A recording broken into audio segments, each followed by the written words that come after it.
बलिदान सिंह बौद्ध राष्ट्रीय महासचिव national and international Buddhist society से बीएस मोटिवेशन ऑफिशियल चैनल में आप सभी का हार्दिक स्वागत करता हूं।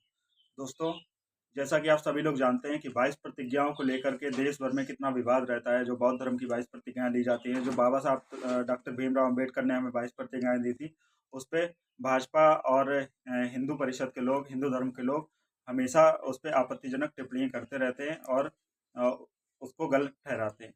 तो मैं इसके बारे में चर्चा करने वाला हूँ कि 22 प्रतिज्ञाओं में क्या हिंदुओं के लिए गलत कहा गया है, क्या हिंदू धर्म का उसमें अपमान किया गया है या नहीं किया गया है, और बाबा साहब डॉक्टर भीमराव अम्बेडकर ने कौन सी 22 प्रतिज्ञाएं आपको दी हैं, और उन 22 प्रतिज्ञाएं से हम लोगों को, बौद्ध धर्म को यहाँ पे इंडिया में क्या लाभ होगा, और उन्होंने वो 22 प्रतिज्ञाएं क्यों दी हैं, इस बारे में आज हम डिस्कशन करेंगे।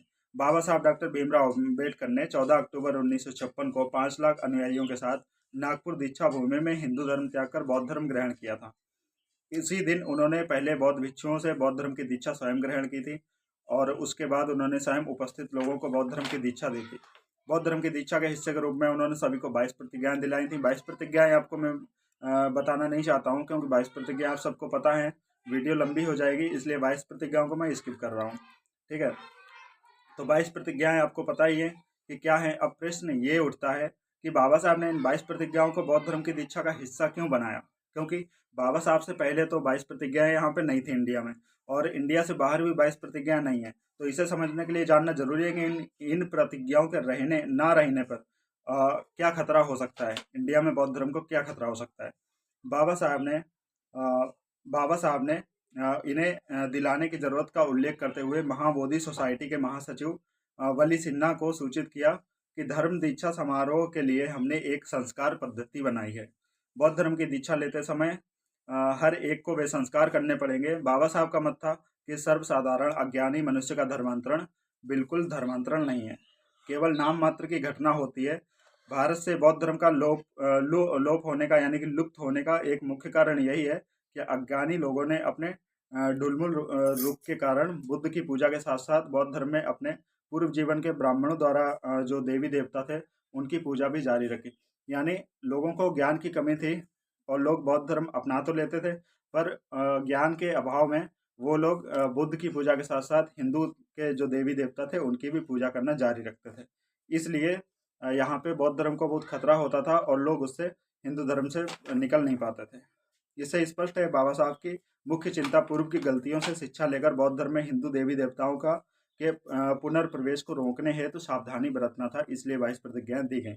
इसके अतिरिक्त बाबा साहब की मुख्य चिंता नवदीक्षित बौद्धों को पूर्ण बौद्ध बनाने की थी, ताकि वे एक अच्छे बौद्ध बनकर दूसरों के लिए आदर्श बन सकें, उनको अच्छी शिक्षा दे सकें। इसलिए हर एक धर्म के अनुयायी को उसका धर्म के बुनियादी सिद्धांतों को मानना जरूरी होता है। कोई भी धर्म अपने बुनियादी सिद्धांतों पर जिंदा रहता है, जैसे कि जो हिंदू धर्म है वो वर्ण व्यवस्था पर जिंदा है। जो इस्लाम धर्म है, इस्लाम धर्म में भी उन लोगों का कुरान रहता है, शरीयत रहती है, तो उसको जो लोग मानते हैं वही मुसलमान माने जाते हैं। और ईसाई धर्म में भी, जिसमें कहा गया है कि जो यीशु मसीह हैं वो ईश्वर के पुत्र हैं, ईश्वर के बेटे हैं। अगर जो व्यक्ति इस चीज़ को नहीं मानता है वो ईसाई नहीं हो सकता है। तो इसी तरह से बौद्ध धर्म में भी एक ये उन्होंने नींव बनाई उन्होंने, और ये सिद्धांत 22 प्रतिज्ञाएं जो है सभी के लिए जरूरी की, क्योंकि ये संस्कार पद्धति सभी के लिए जरूरी होनी चाहिए। तो बिना इसके, जिस तरह से पहले बौद्ध धर्म एक बार समाप्त हो चुका है, उसी तरह से दोबारा भी बौद्ध धर्म इंडिया में समाप्त हो सकता है। तो इसलिए बाबा साहब ने 22 प्रतिज्ञाएं दी हैं। 22 प्रतिज्ञाओं में किसी भी देवी देवताओं का विरोध नहीं है, बल्कि जो लोग बुद्ध धर्म को मानते हैं उन लोगों के लिए एक गाइड है कि मैं हिंदू धर्म के देवी देवताओं को नहीं मानूंगा। उन लोगों के लिए जो 22 प्रतिज्ञाएं लेते हैं वो खुद अपने, जैसे जो हिंदू धर्म नहीं मानते हैं या देवी देवताओं को नहीं मानते हैं, तो जबरन उन्हें कोई देवी देवता मानने के लिए मजबूर नहीं कर सकता है। तो वो खुद में प्रतिज्ञा लेते हैं कि मैं इस चीज़ का पालन नहीं करूंगा, देवी देवताओं को नहीं मानूंगा, ब्रह्मा विष्णु महेश को नहीं मानूंगा। ये उनकी खुद की प्रतिज्ञा है। ये किसी को जबरदस्ती किसी के ऊपर नहीं थोपा जाता है, जबरदस्ती किसी से इसका पालन नहीं करवाया जाता है। लेकिन बौद्ध धर्म, इंडिया में बौद्ध धर्म को जिंदा रखने के लिए 22 प्रतिज्ञाओं का रहना बहुत जरूरी है, क्योंकि इंडिया में ब्राह्मणवाद है।